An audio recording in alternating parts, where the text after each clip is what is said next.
Hello and welcome to episode number 6 of the Peace for the World series. And today I have two guests, which is the first time here. And it's Rudy and Jenny Kennard. And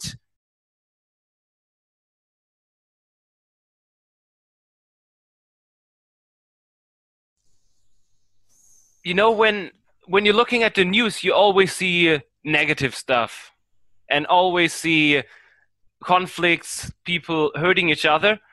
And Rudy, you said you would be interested to talk about something totally different, why the world is getting better. Yeah, well, I've had this sneaky suspicion that the world's not getting worse, it's getting better for as long as I can remember, but I didn't have any proof to back it up. But during our time in America, we spent time with a doctor over there, and he pointed us to this research by this chap called Pinker. Mm-hmm. So you can Google the name Pinker and world getting better, and you'd find something. And he's got this massive textbook, which is about this thick. And he's looked at human history over 200 years. And the question is the world getting better? Is it getting worse? Is there more wars, less wars, more deaths, less deaths? You know, what's actually happening? So it's not what we think is happening, which is kind of assumptions. It's what are the facts of human evolution? Mm-hmm. So I read it and I've researched it more myself, and he's actually done a TED talk on this as well. So if you go to TEDx and put in Pinker, you'd find him also. And what he's found is that wars are going down, violent crime is going down, longevity of living is going up, access to clean water is going up. The whole drama about being overpopulated and not having the resources to cope is there's some truth in that. Population is going up, but it's actually going up a lot less. And it's kind of going up and it's going to hit like a critical mass where it's not going to go up anymore. And we've got more than enough resources to sustain having more, you know, like another 3 or 4 billion people on this earth. Wow. And so the news is really good. And again, you know, I would advise people, don't take my word for it. Google Pinker and find out the results from him, because he's a researcher. I'm just giving it to you secondhand. But it's really interesting, you know, because people think the world's getting worse. Why? Because of the media. The media sensationalize what's going wrong in the world because I think that will sell papers, and you know, to a degree that's true. But when you look beneath the mainstream reporting of what's going on in the world, there is an enormous amount of good things going on in the world, like an enormous amount. Like, we subscribe to Positive News, which is a newspaper reporting some of this. But again, the study by Pinker is very comprehensive, and he did it over a number of decades with lots of other researchers, and it is shown that things are getting an awful lot better. And so what I thought was just a personal belief has been shown to be true. I mean, I haven't got it in front. I've got some small things in front of me, but like life expectancy in 1950 was 47 years. 2011, it's gone up to 70 years. Fewer people suffer from extreme poverty, and the world is getting happier. Percent of the population that lives on less than $1 a day. In 1981, 40% of the world's population was on $1 a day. 2010, 14. So that's not bad. Low-income countries here, 1981, 63% of the world's countries was classed as in a low income. Now it's actually only 44%. And the thing that really surprises me is war. I kind of need to show this visually, but if you take the 1940s and 50s, war was about this big. You go to the 60s and 70s, war's about that big. War's about that big. Of course, war's still happening and battles still raging, but in relation to how it has been historically, it has hugely reduced. And the funny thing is that if you look at wars even before this century, there was something like, again, graphically, because to make it easier, if wars, death in wars and battles was about as big as this mug 200 years ago, now it's as big as like half the size of one of those love hearts. Or less than that. It's really, really impressive. And I think we can really put it down to that. Well, my opinion, I'm not saying this is definitely true. My opinion, which could definitely be wrong, is that humanity is evolving. There's this kind of inbuilt mechanism in evolution. Things evolve, you know. I mean, if you look at technology, things are always getting faster and smaller and quicker. And there's an intelligence behind life that kind of evolves it. And I think because we're part of that ecosystem, we're part of that life force, we're part of that nature or energy of all things. As human beings, we're evolving technologically, but psychologically, spiritually, emotionally, we're also evolving. Because if we weren't, then things will be getting worse or they'll be the same. And it's quite obvious things are getting an awful lot better than they were.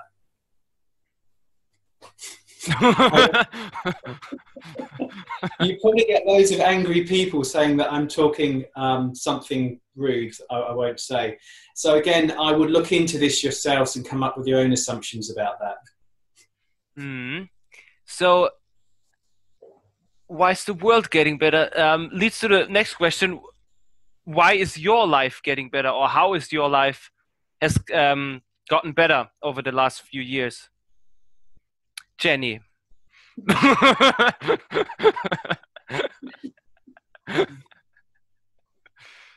think since learning about the human experience, I used to live in a world where I was affected by people around me, by environment, by what people said to me. The world, it was a very personal place. Everything I took very personally, and I struggled. To suddenly learn that moment to moment, the only thing I get to experience is my own thinking. Mm-hmm. Something about seeing that has taken a lot off my mind. I've stopped living in a world where I'm trying to control the outside so that I feel okay. And I'm starting to notice that there is this incredible power making us alive, allowing us the ability to think, to create. And something that before would have seemed impossible to me, just talking to you on Skype, feeling comfortable. That wasn't possible to me because someone else would make me feel nervous, mm-hmm. and I'd feel uncomfortable. So starting to see that moment to moment, the thought-created nature of my experience, suddenly I'm not a victim of the world anymore.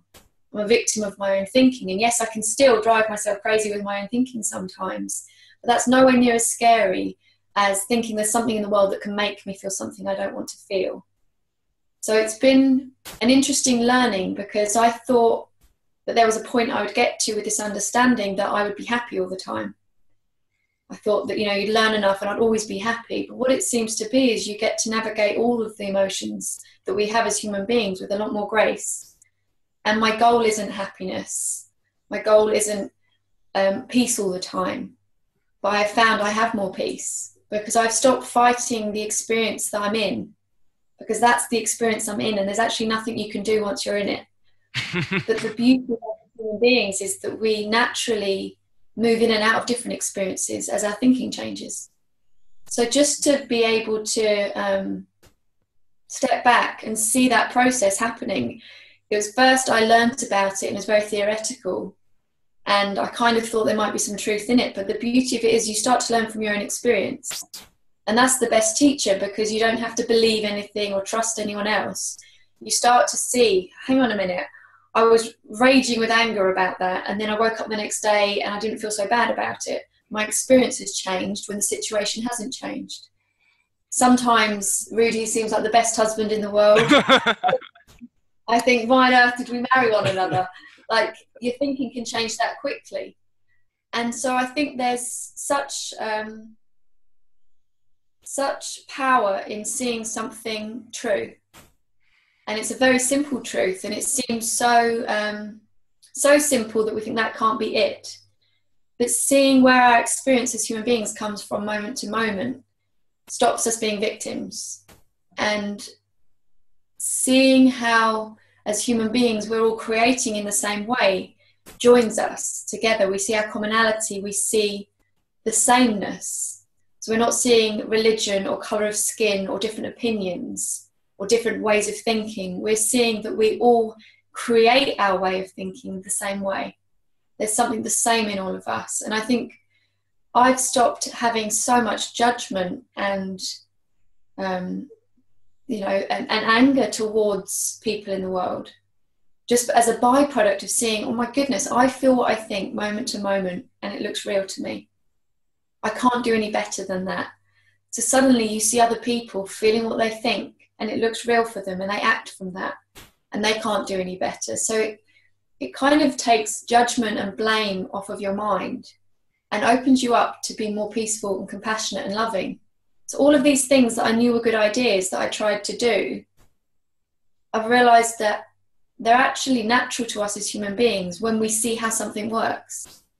But if we live in a world thinking it works a way that it doesn't, anger, blame, judgment, separation seem natural to us. So it feels like, for me, it's cleared up this huge misunderstanding, which has enabled me to have a more peaceful life. My connections with people have changed. My love for people has changed. I used to reserve my love for my family members and people close to me, and I wanted that to be special and different. And suddenly I'm meeting people for the first time and feeling a tremendous sense of love for them. I didn't think that was possible, and I kind of thought that was a bit, fuzzy and...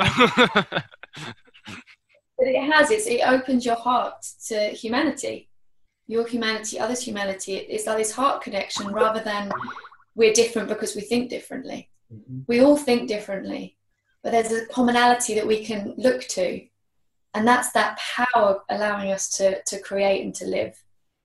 So for me, it's been a real journey of initially wanting to learn enough so I could be peaceful all the time, to then falling into a place where the experience I'm in isn't so important, but there's a huge amount of gratitude that I can experience, and a huge amount of gratitude to be part of a movement, really, of sharing something so simple but profound, which I do feel will be part of the world changing. Mm-hmm.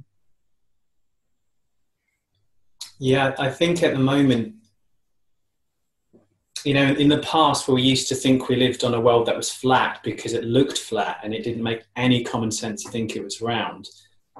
And then discovering that the world was round, whoa, what a surprise, At the moment, we're kind of living metaphorically in a flat earth where we think our experience of life is coming from something other than our thinking. Our experience of life is coming from the bills, the job, the boss, the children, the circumstances making us feel something. But when you really when you question that assumption, and that's what it is, it's assumption, life works that way, that we take for true, you find that given the same circumstance, 10 different people will have 10 different reactions to the same circumstance. You put music on and you have 10 different thinking about the music, but it's the same music. So the world doesn't work where something's making you feel something. What's happening is we are feeling our thinking of the world. And at the moment, innocently, humanity's living in an incorrect, false paradigm. We're believing that something's working in a way that it can't possibly work. I know, again, like Jenny, sometimes I can look at Jenny, like you were saying, and I feel so in love. Other times I can just feel irritated looking at Jenny. And Jenny hasn't done anything different. It's my thinking. It's like Jenny's here, but there's thought here. Thought is the intermediary between you and your experience of life. So when you exclude thinking from experience, you get an incomplete equation. You're not getting the correct sum of how life works. Now, we've had the pleasure of going and visiting communities corporate communities, homeless communities, school communities, business communities, alcohol and drug addiction communities. And everywhere we found that as these groups correct this misassumption of where their experience is coming from, they evolve. Because when you're not blaming the world, when you're not thinking other people are making you feel bad, it takes an awful lot of judgment and blame and hatred and anger off your mind. And when you haven't got that chaos in your mind, what happens? Your innate, your natural, the quietness within you starts speaking. And the only answer is compassion. The only answer is solution-orientated thinking. The only answer for me that I found is love. It's being more loving. It's being more tolerant. And in my mind, human evolution isn't going to go towards trying to get better at something or achieve more. It's going towards taking away the crap that we think, taking away a misunderstanding of how life works. And when you see life as it's truly happening, how you're truly experiencing, it opens up an infinite realm of spiritual potential. And again, for me, and just for me, that the resonance or the feeling of that is something of more tolerance, something of more love. And that's what we found. We found that in prisons, we found that in jails, we found that in schools, we found that in corporations. They may not use the words I'm using, but the effects are always the same. People get nicer. And I think the field looking at changing people's behavior is after the fact that you have to think something to behave in a certain way. You're not going to be having peaceful, serene thoughts and want to murder somebody. It just doesn't work that way, you know. So if we go back to the core of human evolution, it isn't to develop ourselves, it's to strip away and become who we truly are from the inside out.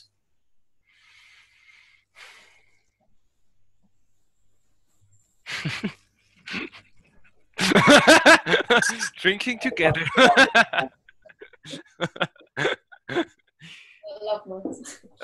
For example, and I'll then stop talking. One community we filmed we were filming at the time, but this understanding was shared to this community. Violent crime dropped by 74%. Parental involvement in school went up 500%. Grade point average went up. One community, Lockwood Gardens, where we filmed, that had at some times the 4th highest homicide rate per capita in America. This was, about 20 years ago? There hasn't been one homicide since that project started because people got nicer, people got wiser, people got more tolerant. Not by telling them how to do that or telling them to do different. They just woke up to a spiritual potential, a clarity of mind. And when you've got more clarity of mind, you behave very, very differently. So again, this is not hypothetical what I'm talking about. You can see in the 3principlesmovies.com website, TV view interviews, documentaries, cutaways from network news channel footage of what happens to communities, whether it's a business community, a school community, any community where there's a large group of people, what happens and how transformational it is when people wake up to how life is really happening. So you filmed a lot of different sceneries. What I would be interested is, do you have any specific case that comes to your mind where someone was really lost, violent, and you could see that, like, on the surface level, on the behavior, that was something totally wrong, that was not acceptable, and that changed when you were pointing the people towards this truth you're talking about? We have loads.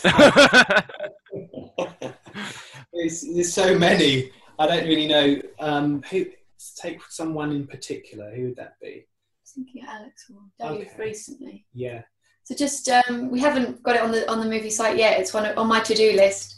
But we interviewed a guy at Gulf Breeze Recovery in America, down in Florida, who had been addicted to heroin for 5 years and struggled and stolen and treated his family pretty badly. And the final thing was going to Gulf Breeze Recovery to see if that could help. He'd already been, I think, to 10 different rehabs. Yeah. And when we met with him, I think it was about 9 months since he'd left the program, that he was now working for them. He was one of their kind of outreach people, talking to families with people staying there. And you would never have known that he'd been addicted to heroin and an angry, scared person, because all you saw was his health and vibrancy. And the simplicity in which he spoke about it was amazing, because he just said, I didn't have a drug problem, I had a thought problem. He'd been battling, trying to stop drugs, and not realizing that it was his thinking that he was battling.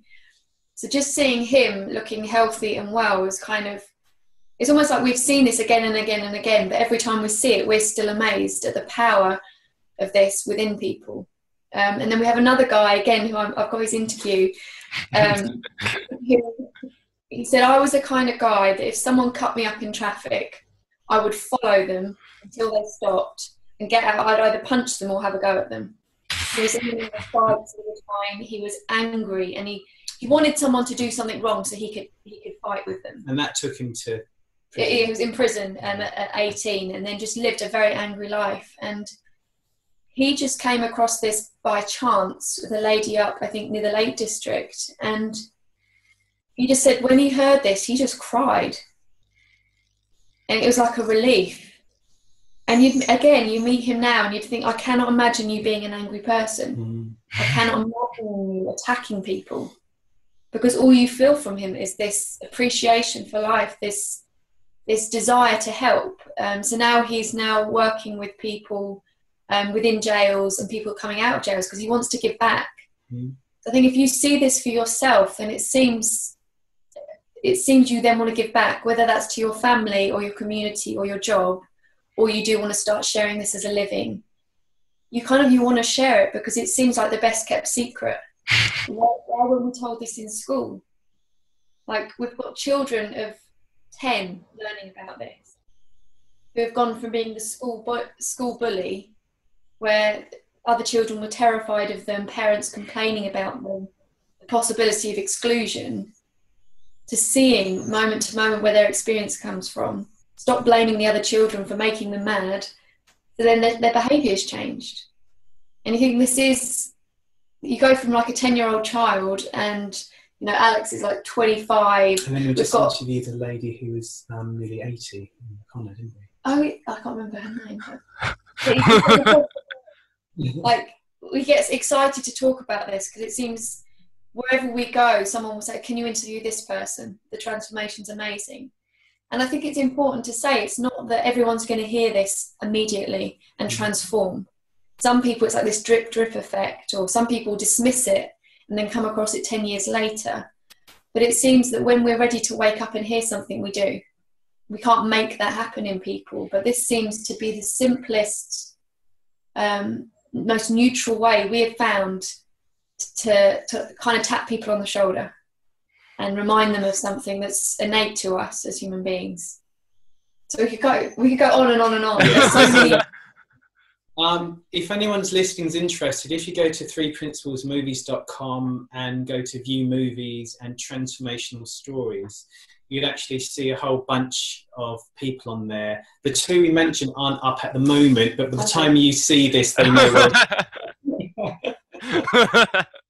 We need to get editing, Jenny. Yeah, I think we're almost there. 30 minutes. What I would love to, just say what I heard when you were talking is that we are all healthy. That we are all healthy inside. That there's nothing wrong with you. That even if someone is showing something on the surface, behavior that is negative and violent, deep inside everybody has this health. And I think when we hear it, we transform. And when you really see it for yourself, it's amazing. Yeah.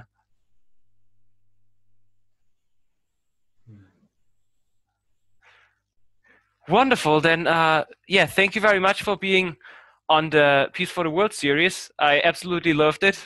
I didn't have to do a lot of stuff. Yeah. Yeah, and yeah, thank you very much. I really, really loved it. Oh, that's our pleasure, and thank you for inviting us. And thank you for doing what you're doing, because I think it's everyone doing things that you're doing. It's like it's how it spreads. Yeah. So it's an amazing gift to the world, really. Thank you. And to everyone, I hope you enjoyed it. And yeah, see you on the next episode. Bye-bye. Bye.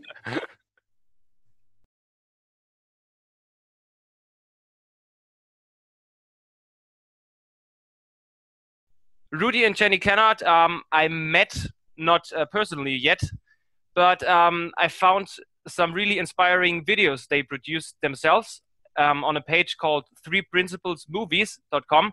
And yeah, it was a lot about education and a lot about how to change community and how to change, for example, lives of people in prison. And I was really inspired, and I thought they would be perfect for this video series to yeah, get some new insights and new perspective on things. So yeah, who are you? Who